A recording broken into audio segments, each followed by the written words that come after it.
Donc, je vais vous parler de l'insuffisance cardiaque aiguë. Donc, c'est un motif fréquent d'hospitalisation. C'est aussi fréquent chez le sujet âgé.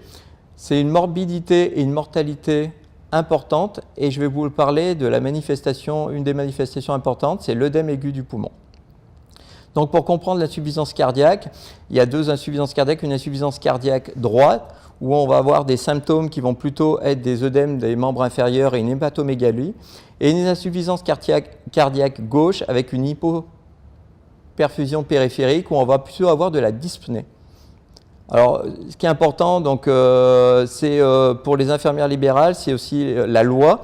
C'est la prise en charge d'une détresse vitale, et ça, cette prise en charge d'une détresse vitale, ça fait partie du code de santé publique. Ce qu'il faut comprendre, c'est dans l'œdème aigu du poumon, il y a plusieurs tableaux. Donc, il y a l'insuffisance cardiaque aiguë, ce qu'on appelle hypertensif. Il y a l'insuffisance cardiaque chronique décompensée sur des antécédents déjà d'hospitalisation. Il y a le choc cardiogénique et il y a aussi l'insuffisance cardiaque et avec les syndromes coronaires aigus. Ce qui est important pour l'infirmière libérale, c'est de connaître déjà les signes d'œdème aigu du poumon. Donc il y en a plusieurs. Il y a les signes pulmonaires où vous pouvez trouver de la sueur, de la cyanose, de la polypnée. L'orthopnée est important, c'est-à-dire on retrouve souvent les patients qui nous disent qu'ils ont dormi sur un fauteuil. On peut retrouver des tirages respiratoires avec les veines jugulaires, une respiration paradoxale, une expectoration mousseuse, saumonée, et des grésillements laryngés avec des crépitants, souvent à la base du poumon.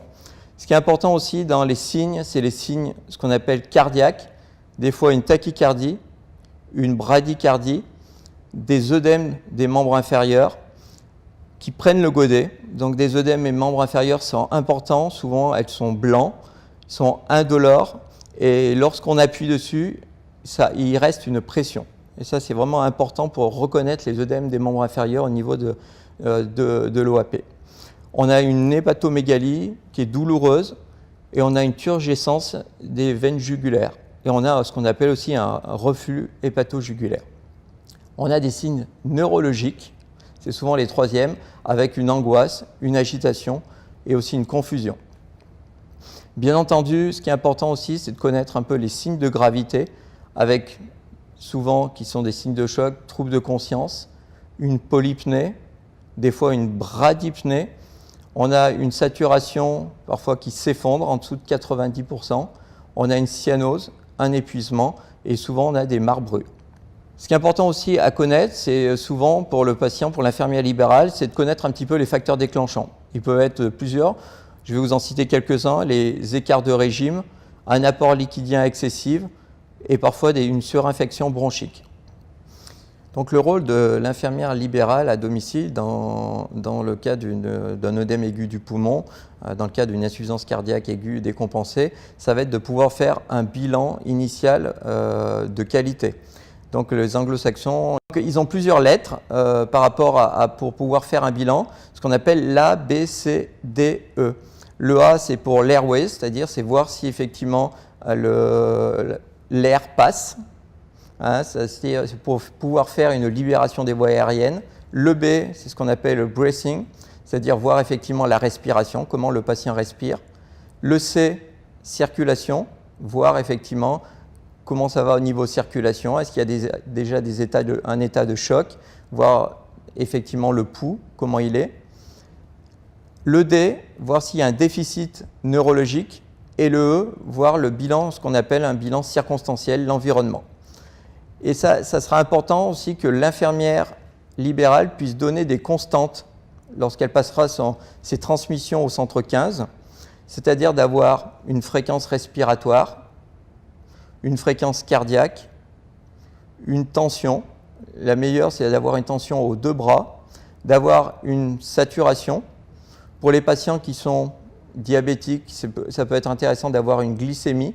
C'est aussi intéressant de pouvoir avoir une température. Ça peut montrer effectivement que la personne est en train de décompenser sur une surinfection bronchique. Et bien entendu, essayer d'avoir une notion de poids. Est-ce que le patient a pris du poids rapidement ces derniers jours? Et bien entendu, regarder les œdèmes des membres inférieurs au niveau des jambes. Donc bien entendu aussi, ça sera important dans le bilan de pouvoir passer au centre 15 les maladies, les antécédents, les traitements et les dernières hospitalisations. Ça permettra d'avoir un bilan initial au centre 15 au médecin régulateur de qualité et de pouvoir en même temps déclencher des secours adaptés. En attendant, ça sera important que l'infirmière libérale mette la personne en position d'attente, c'est-à-dire en position demi-assis ou assis, jambes pendantes, qu'elle puisse faire une libération des voies aériennes, qu'elle puisse desserrer si la personne a un col qui lui serre, enlever la ceinture, ce qu'on dit col, cravate, ceinture. C'est important aussi de surveiller le patient, parce que c'est un patient qui peut vite décompenser et qui peut aller même jusqu'à l'arrêt cardio-respiratoire, donc le surveiller, comme l'huile sur le feu. Et effectivement, si elle est équipée, elle pourra poser une perfusion d'attente, et ça sur prescription du médecin régulateur avec le SAMU.